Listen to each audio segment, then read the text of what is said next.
تعویذ لٹکانا کیوں جائز ہے؟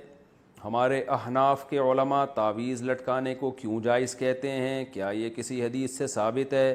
جبکہ دوسری طرف اہل حدیث علماء اس کو شرک کہتے ہیں، جو سب سے بڑا گناہ ہے۔ اور اس کی مضبوط دلیل بھی ہے کہ حدیث میں آتا ہے کہ جس نے تعویذ لٹکایا اس نے شرک کیا۔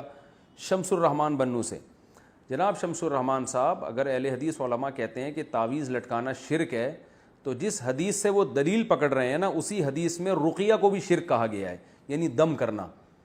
حالانکہ رقیہ کو اہل حدیث علماء بھی مانتے ہیں کہ شرک نہیں ہے۔ تو پتہ یہ چلا کہ جس حدیث میں تعویذ لٹکانے کو شرک قرار دیا ہے، اس سے تعویذ سے شرکیہ تعویذ مراد ہے۔ وہ تعویذ جس میں قرآنی آیات ہوں یا دعائیں ہوں، وہ تعویذ حدیث میں داخل نہیں ہے، کیونکہ رقیہ بھی جیسے شرکیہ بھی ہوتا ہے اور جائز رقیہ کہتے ہیں دم کرنا، تو رقیہ بھی جائز بھی ہوتا ہے، شرکیہ رقیہ بھی ہوتا ہے۔ تو اسی طرح تعویذ بھی جائز بھی ہوتا ہے، شرکیہ بھی ہوتا ہے۔ تو اہل حدیث علماء جس حدیث سے استدلال کر کے ہر قسم کے تعویذ کو شرک کہہ رہے ہیں نا، اسی حدیث سے پھر تو ہر قسم کا دم درود بھی شرک ہو جائے گا، حالانکہ ایسا نہیں ہے۔ تو جیسے رقیہ کی دو قسمیں ہیں، اسی طرح تعویذ کی بھی دو قسمیں ہیں۔ اور ویسے بھی کامن سینس کی بات ہے کہ اگر ایک آدمی کسی پرچی پہ یا اللہ مدد لکھتا ہے، صرف یا اللہ مدد کہتا ہے، صرف اللہ سے مدد مانگی جائے گی، یا اللہ مدد، اور وہ کسی کے گلے میں لٹکا دیتا ہے، تو یہ شرک کہاں سے ہو گیا؟ یہ تو عین توحید ہے کہ وہ صرف اللہ سے مدد نہ صرف زبان سے مانگ رہا ہے، بلکہ ریٹن میں لکھ کے اس پہ مہر ثبت کر رہا ہے۔ تو یہ کامن سینس کے بھی خلاف ہے کہ ہر قسم کی تعویذ کو شرک قرار دیا جائے۔ باقی تعویذ کے جواز کے دلائل کیا ہیں، اس پر میں مستقل کلپ ریکارڈ کروا چکا ہوں، میں اس کو ابھی ریپیٹ نہیں کروں گا۔ پھر بھی ایک بات ضرور ہے کہ یہ عمل پسندیدہ نہیں ہے، بہرحال یہ ذہن میں رکھیں۔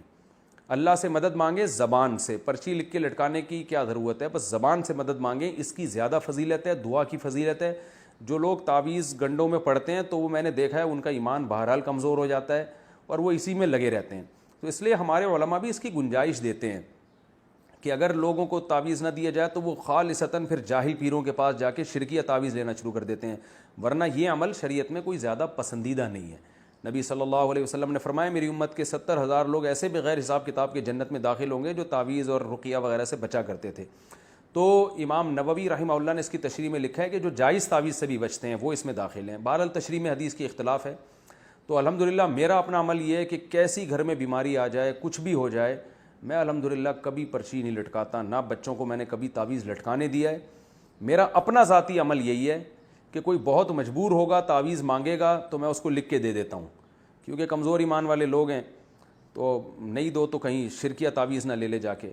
اپنا عمل یہ ہے کہ میرے جتنے بچے ہیں، میں خود بھی، گھر والے بھی، میں کبھی کسی کو تعویذ نہیں پہننے دیتا۔ اس کو میرے ہاں تو ایسا ہے جیسے یہ پتہ نہیں کتنا بڑا جرم کر لیا۔ کوئی میں کبھی دیکھتا ہوں بچے اپنے ننیال گئے کہیں، کوئی پرچی تعویذ لٹکا کے لے آیا، ادھر ہی میں ایسے پکڑ کے ایسے کھینچتا ہوں اس کو، بولتا ہوں کچھ بھی ہو جائے، بھلے جن چڑیل بھوت ہی آ جائے، اللہ نہ کرے بھوت بھی آ جائے گا پھر بھی تعویذ نہیں لٹکانا، جاؤ ایسی کی تیسی۔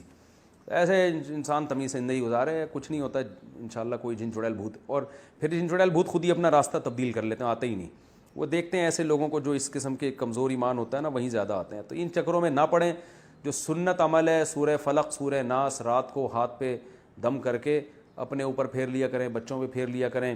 مشہور دعا ہے اعوذ بکلمات اللہ التامہ من کل شیطان وہامہ ومن کل عین لامہ، یہ دعائیں پڑھا کریں۔ بسم اللہ الذی لا یضر مع اسمہ شیء فی الارض ولا فی السماء وہو السمیع العلیم، خاندانی دعائیں بس یہ پڑھا کریں کافی۔